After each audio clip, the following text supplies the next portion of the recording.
All right, so we're here now at the Marshfield Hills General Store, and Ted, you've written a beautiful book about the General Store. Thank you. And what was the motivation behind that? Why did you write it? You know, Anthony, as you probably do know, there are two places around New England in all my travels that I cannot resist stopping at. One is a diner, and the other is a great old New England General Store.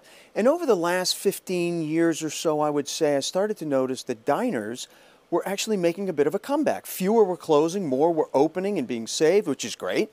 And then I noticed over the last 10 years or so, the same was beginning to be true of general stores.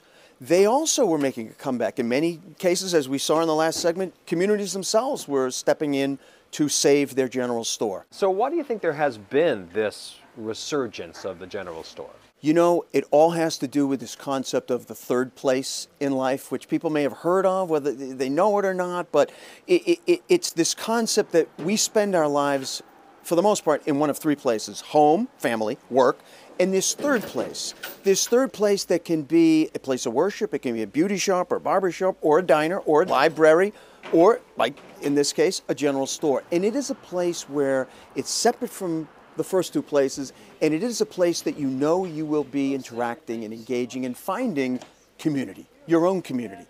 And people have found that that's really important. You know, when my wife Emery and I, started to research, we found that whether people knew it or not, that's really what general stores were offering, and it's really why people have really found themselves wanting to save them. And in the case of the Marshfield Hills General Store, one person stepped up. Didn't take a village, just took a Hollywood movie star, Steve Carell, and his wife Nancy. She grew up in Cohasset, he grew up in Acton, was in love with a general store there long gone, and they stepped up and bought the Marshfield Hills General Store and saved it. How did you identify which stores to include in the book? The three main metrics were a store had to be around for at least 100 years, and most of the stores in this book have been around twice that long. It had to be a store that had kept the same physical footprint for all of that time.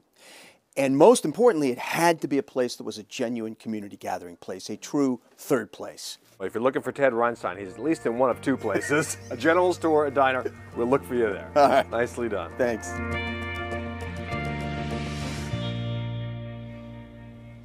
And every summer, Steve Carell and his family visit the South Shore, and there is a good chance that you could catch him at the Marshfield Hills General Store. And if you want to see Ted in person talking about his books, he has 3 speaking engagements this week, and information about that can be found on our website.